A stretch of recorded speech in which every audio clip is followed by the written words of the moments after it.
the first highlight on the point of sale has to be that it's Donald Trump's preferred way to spend his Bitcoin. At Zaprite in general, we're just trying to help facilitate Bitcoin transactions for businesses.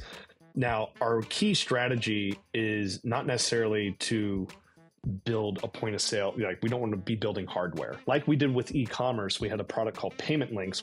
That's not a substitute for a WooCommerce store, but it could get someone started, right? Our point of sale, think of it that way. It's not necessarily a substitute for having a full Square point of sale system at your business or something like that, but think of it as like a companion app.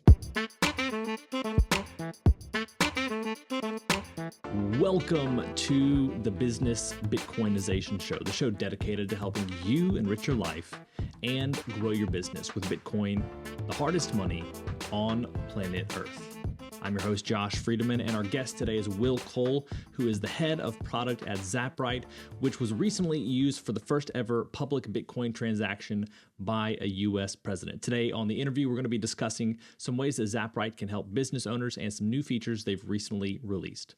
We're going to get to our interview with Will right after this. Business owners, unlock the benefits Bitcoin has to offer your business with the Bitcoin for Business Quick Start Guide. This 27-page guide highlights the 6 ways you can grow your business with Bitcoin. Check it out in the show notes. Will, welcome to the podcast. Thanks, Josh. Thanks for having me. So I like to start off every single interview with a few questions that help us to get to know you a little bit better and give us some insight for our own lives. So you ready for these? Sure. Question number 1 is this. When and how did you first learn about Bitcoin? Yeah, so it was early 2011. The closest evidence I have of it is April of 2011, and I was hanging out in New York City with a bunch of people who had previously worked on Ron Paul's presidential campaign. We were in Soho in a bombed out building. That's where his call center was. I think they were working for Gary Johnson at the time, but it was one of the people that helped shoot promos for commercial spots and stuff like that, had mentioned Bitcoin. My brother sort of got into it before me, and then I kind of picked up from there later half of 2011. But it was around that time, and if you remember, this is sort of QE still going on, financial crisis. I'd been a gold bug for like 6 months or something like that. So I'd already primed myself to sort of get over the US dollar. And right there in 2011, it was a fun time. So I've talked to a number of people who come from kind of the libertarian angle, who learned about Bitcoin, but didn't catch the vision for it as early on. You mentioned that you had been a gold bug for a little bit of time. So it sounds like pretty much from that point on, you at least had a good grasp of the value or potential value of Bitcoin. Is that right? Sort of. In 2011, I would say my grasp on Bitcoin was actually pretty weak. It was, I think the things that opened my mind to it, one is I was going through the process of becoming a gold bug, right? It'd been like 6 months. I just started reading Austrian stuff, Murray Rothbard and Hayek and stuff like that. But I'm not an intellectual, and I wasn't really deep. The types of things I was excited about with Bitcoin are kind of embarrassing. Looking back, it solved the Byzantine generals problem. I got really into I remember what I used to brag about to people. It's like, oh, it solves the double spin problem. It's like, I didn't really get it. I'd say it wasn't until later in 2012 that I really grasped it. But I would say that, you're right, that the libertarian leanings, the process of going through understanding gold as money, and I had a technical background, were kind of ingredients that made me more open to it, right? Where I didn't dismiss it. I didn't necessarily recognize the key value propositions very early on, but I liked it for the wrong reasons.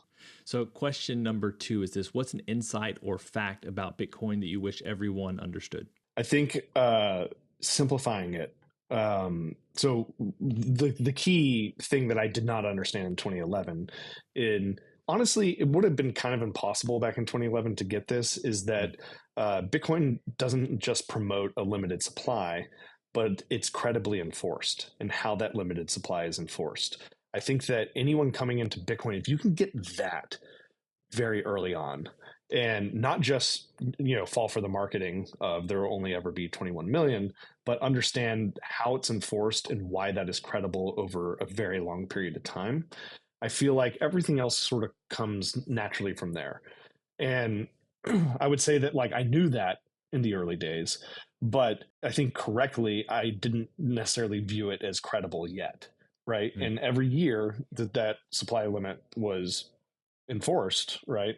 And with different types of attack vectors and different types of developer groups in and out of it, and industry people developing around there, the fact that it's been credibly enforced for this long means that, like, I think that that's the first thing people should latch on to.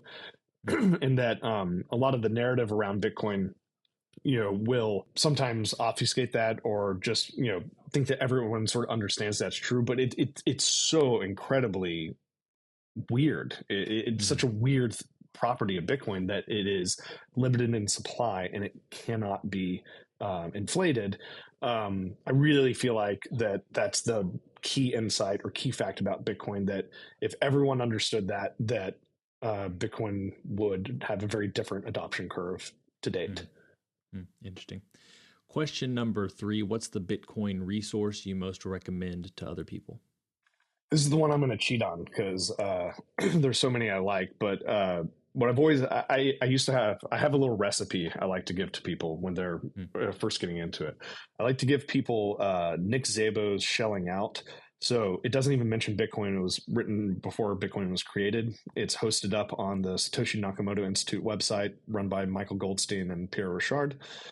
That itself is a great resource, but this article in particular, it's kind of like, it's just it's a blog post version of the Bitcoin standard without mentioning Bitcoin, just explaining the history of money.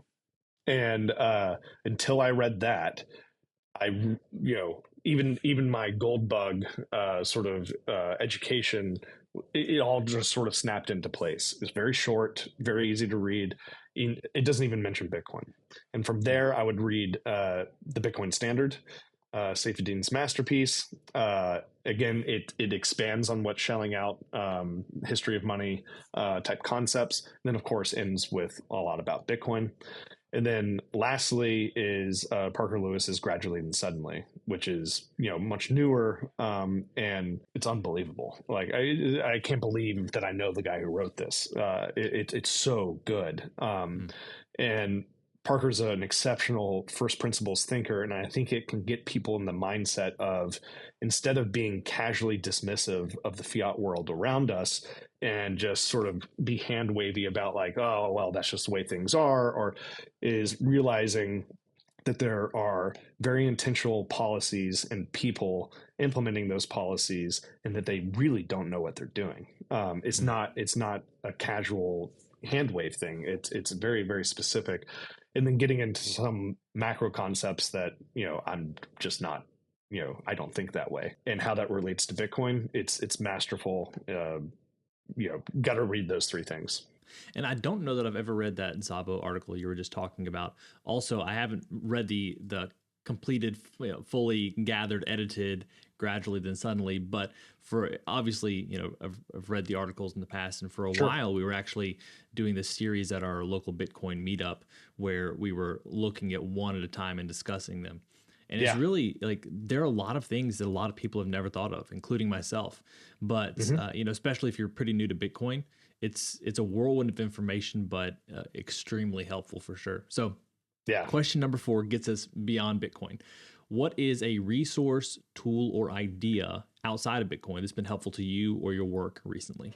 Sure. I work in software development, and so, in my world of, product management, engineering, design work, building software, if you're working on a Bitcoin product, great, but the principles that make you good at building stuff have nothing to do with Bitcoin necessarily. There are advantages of building on Bitcoin versus other protocols and things like that. But just knowing how to build stuff on the web, in app form, that sort of thing is something that I've been working on before I knew about Bitcoin. And so, now that I'm building Zaprite and, building software for other people. The domain is Bitcoin, but the principles that I build off of are the same. And I personally started writing about that recently. Little plug: the Tools of Ignorance.xyz is a blog series on the invariance of software development. Excuse me. But no, what I focus on more than anything is not the nature, the domain of Bitcoin, but of how to build good software. And yeah, I would say I'll shield my own thing for a tool for building good products. So now we have our final, what we call our arbitrary but insightful question, and it's this: as a general life principle, is it better to ask why or why not? This is the easiest one. This is such a layup. I don't know how other people have answered this, but it's obviously why not. There's not a better answer to it. No, I mean, as a general life principle, like, yeah, why not? Right? It has to be not paying attention to whatever barriers or licensure or whatever it is in your way of doing something, and realizing that the world is made up of people that just do stuff. And usually they do it without permission, and they figure the rest out later. But why not is way more important in my own life. And I'm also attracted to people that are more in that mindset. It's very hard to be an entrepreneur on their fifth, sixth business like I am, if you're always asking why. Well, we're here today to talk about Zaprite and some recent announcements from the company. Listeners will be familiar with Zaprite unless they've just recently joined the show. There are a lot of business owners who currently use Zaprite in their own businesses. We've had other people here that have given you guys a shout out as well. You're doing great work, but one thing that really caused me to reach out to John again recently. John has shared on the show, I think, twice before, but sure. I wanted to learn more about the point of sale that you guys have developed. It sounds like there's some other things we could talk about as well, but maybe for those who just happen to be running across this for the first time, if you could provide a quick rundown of what Zaprite is, and then also just talk about the point of sale and what it makes possible for business owners when they may not have as easily had such a great tool in front of them. Sure, Josh. The first highlight on the point of sale has to be that it's Donald Trump's preferred way to spend his Bitcoin, right? Yeah, I actually forgot about that, but that's huge. Yeah. Yeah. No, but the point of sale is very simple. At Zaprite in general, your audience is vaguely or somewhat familiar with what we do. We're just trying to help facilitate Bitcoin transactions for businesses. Now, our key strategy is not necessarily to build a point of sale. Like, we don't want to be building hardware, and stuff like that. But ultimately, we want to integrate with all of the systems out there. But like we did with e-commerce, we had a product called Payment Links, which is just a very simple single SKU type thing where you can set up a simple e-commerce checkout for a product. That's not a substitute for a WooCommerce store, but it could get someone started, right? Our point of sale, think of it that way. It's not necessarily a substitute for having a full Square point of sale system at your business or something like that, but think of it as like a companion app. And it's really supposed to be just dead simple, right? Dead simple, which is you can ring up a total amount and turn around an iPad or phone to your customer, and they can pay with credit card, they can pay with Lightning, they can pay on chain.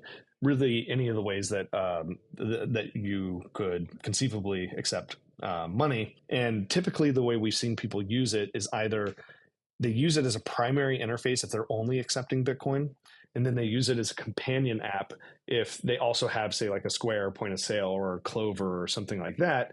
But those platforms don't allow Bitcoin transactions. They'll use it as a companion app to that to say, like, oh, okay, well, we rung you up here. Here's the total amount. If you want to pay in Bitcoin, pay with Lightning or pay on chain. It's supposed to be very simple, and it is. It's a simple keypad entry, and then, yeah, just the typical checkout experience that you get on Zaprite. I think that what it will help people do, anything from like, farmers market type things to more robust places like PubKey, in New York, that's doing, hundreds of transactions every single day as a companion side. It's just a really dead simple way to accept Bitcoin. So I guess one thing that people might be wondering, especially people that have physical locations, they already have their point of sale. I know it's a major headache to change systems, and you said this is really more additive than currently a replacement. Sure. But I'm guessing it does require an additional piece of hardware in order, like maybe some sort of phone or something like that you need to use, as opposed to integrating into their system that they already have. Is that correct? Correct. As of now, we do anticipate integrating in with the larger point of sale systems over time, but that's going to take time. They're not necessarily eager to bring a first class citizen of Bitcoin payments into their fiat ring. Although that will change over time. Yeah, it's really companion app is a way to think about it. You don't have to download an app, but you do need to onboard the same way. You have to be able to accept Bitcoin. So the way Zaprite works is that we're non-custodial. We do not have a wallet.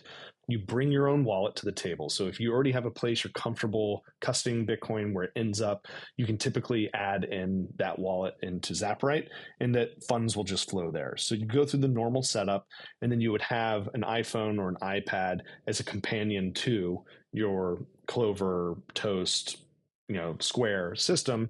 And on the point of sale side, again, it's so simple. Like, it's not doing itemized SKUs or anything like that. You probably rung them up. They saw your pay with Bitcoin side, say, hey, I would like to pay with Bitcoin. You grab the keypad, you type in that it's $72.50, and you hit enter, you turn it around to them, and it's QR based, right? So they're going to pay with a QR, from their phone, almost certainly, and they can use whatever they want, whatever wallet they want to pay with. And then the funds go directly to whatever custody option you're backing up your Zaprite account with. You can include Lightning and on-chain. You can include only Lightning, if you're doing mostly small transactions or something like that. So yeah, it's not supposed to be at this time like a super robust, we're going to replace your Square system. It's in addition to. Now, there are some use cases if you're at a farmer's market or doing something smaller. A lot of times, everything you're doing is on an iPad or something like that, and you can just switch tabs or something like that. And for people who aren't as familiar with Zaprite, sort of the original iteration was a way to send invoices and accept Bitcoin. But you have a bunch of integrations. What are the most popular integrations aside, well, maybe even including on-chain and Lightning possibilities, but just for people who may not need the farmers market or the physical location use case, if they're just going to be sending invoices, what have you found based off of your customers right now? What are the most popular connections that people are using for invoices as far as payment options for customers? Sure. Yeah, it's a great question. Two most popular by far are self-custodied on-chain. So that if you have like a hardware wallet, like a Trezor, a Ledger, or Cold Card, you plug in your XPub, and we retrieve addresses based off of that XPub for your customers to pay you, right? So that would be the most popular. The second most popular would be custodial, would be Strike.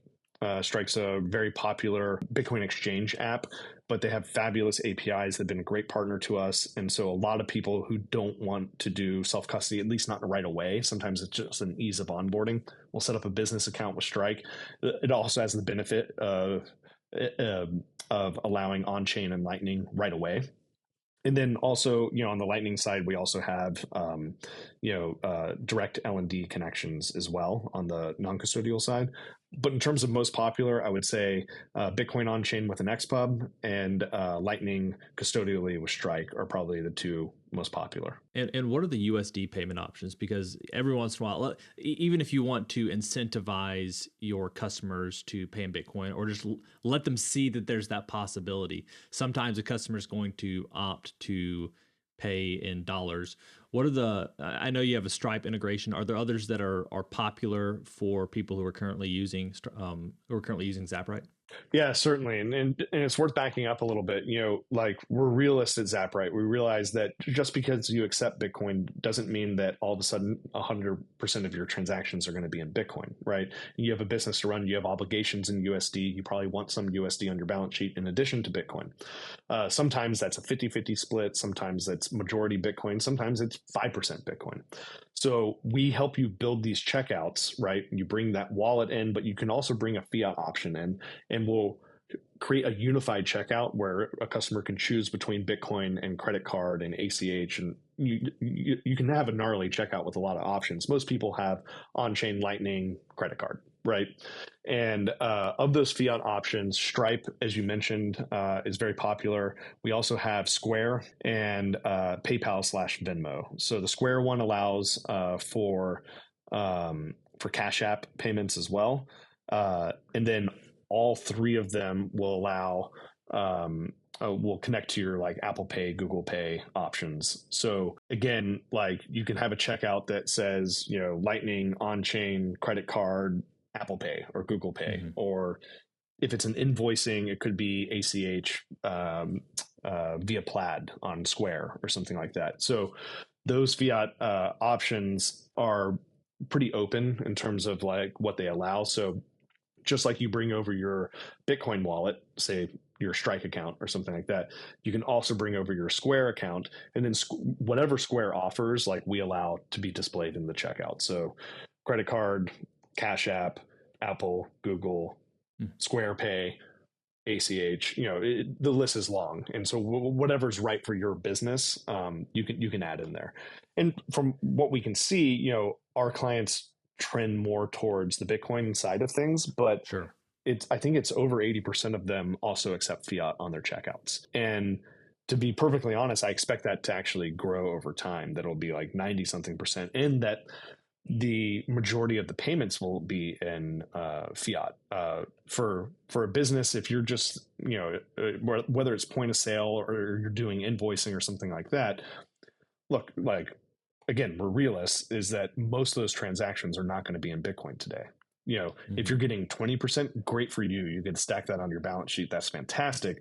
But you still have to operate business somewhat normally. And so having the fiat and the Bitcoin side by side, I think, is a competitive advantage for our customers. Well, I also love the fact that we mentioned the farmers markets already, but if that's your situation, some sort of local market, you don't need to have, XYZ plus Zaprite. You can just have Zaprite, and therefore you don't have to say, hey, would you like to pay in dollars or Bitcoin, and potentially have them laugh at you. Like, who cares if they laugh, but still, like, it's that extra step where you can just open up Zaprite and they can just see there, oh, this person's accepting Bitcoin, yeah, and then they'll probably select credit card or whatever else, but that little nudge has been put in their mind. I think that's a really neat aspect of Zaprite. Yeah, and just to add on to that a little bit, there are two things. One is, I'd mentioned our point of sale is a companion app, and our payment links are kind of like that as well. They're like a dumbed down version of like WooCommerce. We're not recreating WooCommerce or Shopify or something like that. Although we do have like a WooCommerce plugin, like where you can do e-commerce on WooCommerce with our checkout with Bitcoin payments. And there will be more platforms that we launch that integration on as well. So like, yeah, there's that point where the differentiation is our invoicing in particular is actually quite robust. It's featureful. If you're used to something like QuickBooks or something like that, where you've been doing your invoicing, you're going to come over to Zaprite and realize like, oh, I don't even need an integration with QuickBooks. This already does everything I need, both on the fiat and on the Bitcoin side, reporting wise, and functionality wise. We have recurring invoices. We have, again, everything you could possibly really need on the invoice side. Feature parity with like the big invoicing options, while something like a point of sale is more of a companion app. Yeah, that was one thing, and I forgot the second thing. So. Well, so as you were talking, something else came into mind for me, which is if someone were to be listening to this and they're like, hey, I want to get started in business in the near future, could they theoretically have Zaprite as their point of sale? And if not, what are some of the ways that it falls short as far as not being as robust or feature rich as a more well-known point of sale? Yeah, I think on the point of sale side, the key parts of this are going to be like, we don't have a card reader on our checkouts, right? So if you're going to pay in fiat, like the apps, Venmo or Cash App, that's really simple. You can do the QR interaction, Mm-hmm. but because it's QR based, if someone's trying to pay with like a physical card, we don't do that, right? Mm-hmm. So that's what I mean by companion app there. There's some other small features that will probably bridge the gap a little bit and keep on releasing some features on the POS. But again, our actual goal is not to get you to leave Square. Our goal is to integrate with Square so that they have fabulous hardware, they have a great experience and a robust fiat network there. It's just to get the Bitcoin aspect added to a Square or a Clover.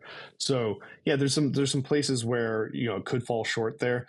I would also say that like if your customers are mostly paying with these apps, the Cash Apps, Venmos of the world, things like that, in a farmer's market, that's pretty typical actually. Mm-hmm.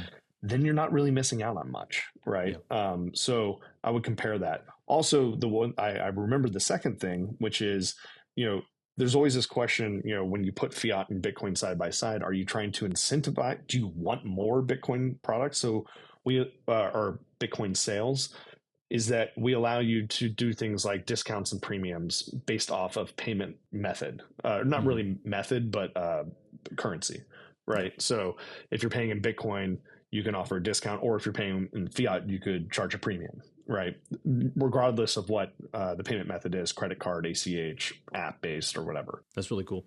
So one other thing you mentioned before we started recording Sure. was your API. So I'd love for you to talk a little bit about that as well, and maybe some of the possibilities that opens up for business owners. Yeah, the API is new like the point of sale system. It's really great. We've had some people use it in point of sale use cases, but mostly what it's used for is e-commerce. So if you have created like your own e-commerce store, you're not using a platform like WooCommerce or Shopify or BigCommerce or something like that. If you have sort of a customized web app or application of any kind, you can use our API. It's very simple to create those checkout pages for people to pay. You would set up the same way as if you were using our UI. You'd connect your wallet, your fiat options, things like that, and then you send us the necessary order details, and we create a fabulous checkout experience for your customers. So this is, I would compare it to an integration with a WooCommerce or an integration with a Shopify, but just for those custom based apps. We've had some creative uses of it as well for some companies doing some point of sale stuff, but they're highly technical, teams. We had a company that actually sells locker space at events, like secure lockers. Mm. So if you bring in stuff, your backpack with your computer or something like that, you can lock things up. And they did it in Nashville, but that was like a in-person checkout experience. Like you would have to, get your locker, get your number, pay there, and everything. So it can work also on the point of sale side if that's sort of customized in your business workflow and you have the technical expertise. But on the expertise side, it's also just it's a really, again, I like building dead simple things. There's nothing complicated about the API. It's a standard REST API. Any development team that's head above ground for the past 10 years will have no problem integrating it. Most of the stories we hear are a few hours, and they're up and running with a new checkout experience. So yeah, for e-commerce, point of sale, check out the Zaprite API for sure. Very cool. Well, so the last thing I'd like to talk with you about is, I think it was probably, and you can correct me here, but in the last 18 months or so is when you and Parker Lewis joined Zaprite, made, Yeah. I would say, quite the splash, at least in certain circles. I'd love to hear your reflections on the last however long it's been, as well as maybe why you see Zaprite and payment opportunities like this as so important, especially since you've had a lot of success and experience in other domains. Yeah, so it's been around 18 months. That's about right. And when Parker and I left Unchained, we really granted ourselves a while before we just started something up, and that was our initial plan, was just start something, me and him, and we were looking at everything from different type of mining operations to payments to other financial services and lending, and we were really just sort of looking around and trying to find market gaps and where we had we thought the expertise to create value. And on the payment side, I have to admit, like Parker was really on it before me, because he was gearing up to sell his book, and I was a little bit less interested. And but it was getting into the use case around, I already have a wallet, whether it's, I have a place I like to store my Bitcoin at rest, right? It could be on a single sig card, it could be on Unchained, on multi-sig, it could be on Strike, like whatever it is, I'm comfortable with it, right? Why can't the money just go there, right? When I sell something, right? Whatever it is. And that was like sort of the key insight, and we just couldn't find anything. There was nothing that was suitable, and that was what got me interested. It was like, how is this possible? We have this huge network of wallets, but no one's aggregating it in and just allowing you, imagine if, I mean, you see this in the fiat world a lot, right? If you're a Stripe customer and you make a sale, it doesn't just go to your bank account, right? They take custody over the funds, and then you get paid out. And sometimes you don't, right? Yeah. If you're at a gun show or something like that, like there's a lot of reasons people don't get paid out. Well, that stinks. And like Bitcoin seems to be, have a better payment rail to get you to final settlement faster than the fiat world. Why aren't we taking advantage of that in sort of the commerce space of Bitcoin, as small as it is now? So we were really prepared just to like start that company. And then we remember John, and John, while he wasn't focused on e-commerce or some of the use cases we were thinking about, he had built this exact thing for invoicing. And I remember looking at the connections page on Zaprite. So if you go there and you see all the different wallets you can connect, the various on-chain, Lightning, custodial, non-custodial options, and I was like, oh well, this is it, right? It's like, yeah, it's in invoicing right now, but if John has the same vision that we do, that like this can really be applied to any type of commerce use case, whether that be, point of sale or e-commerce or invoicing that he had already done, then maybe we don't have to build this from scratch. Maybe we can team up with John, and John's just he's an awesome guy in a lot of ways, but he's a fabulous designer. And it just like, it was a really good, solid product that already existed out there. And we talked to John for about a month, really just making sure that we aligned on vision and all of that. And, we were more than aligned. We just had sort of the same idea of where this could go. So it just made a lot of sense to team up instead of, having this invoice product over here and this like e-commerce product over there, that we would build this together. And so I think it was the combination of sort of giving ourselves the time to really reflect on where there were holes in the market or, personal itches we wanted to scratch that we just couldn't. And then finding John and realizing that like we kind of shared a brain in terms of where we thought this was going. So on the payment side, it was really important. John had already made a really, really important like sort of discovery on the invoicing side, which is that he had Bitcoin and fiat living side by side when you paid invoices. And for me, that was the kicker, which was just that, that realistic view of this is that our goal is not to get people to accept 100% Bitcoin day one or have to implement multiple different systems. Like we can be that aggregating layer, bring those two things together, and that it's okay if you start out as a dentist, and 2% of your sales are in Bitcoin. And then 7 months later, 5% of your sales. That's how most of these businesses are going to go. And John really nailed that from day one, which attracted us to come work with him. Well, Will, I appreciate you sharing today. Do you have any final thoughts you'd like to leave the listeners with, or something that we just didn't get a chance to talk about today that you think is helpful for business owners to know? Oh, geez. For business owners, I think it's being realistic about why you want Bitcoin. That if you want, if you've made the decision to have Bitcoin on your personal balance sheet, you're buying it, you're holding it, you're saving with it, and that you come to the conclusion that your business should be doing this as well, that accepting Bitcoin as payments is probably the best option for you. Not just be, as a treasury management tool, but because it'll bring you closer to your customers that are paying you with Bitcoin. It is the most cost-effective way of obtaining Bitcoin, right? there's no transaction fee, or exchange fee, I would say, when you convert your dollars into Bitcoin back and forth and do all that treasury management stuff. You might still need to do some of that. But at the end of the day, we all know about credit card fees and all those types of things. It's like you can save substantial amount just accepting Bitcoin on the primary basis, both in terms of how much money you settle with and the cost of obtaining that Bitcoin ultimately. So if you've made that decision personally, you want to do it with your business, that this is not a chicken or an egg problem. It's a merchant-led thing. There will be no Bitcoin economy until merchants demand to be paid in Bitcoin. Well, Will, thank you so much for your time today. It's been a pleasure. Thanks, Josh. Well, friends, it's a wrap. Thanks so much for listening to this episode of the Business Bitcoinization Show.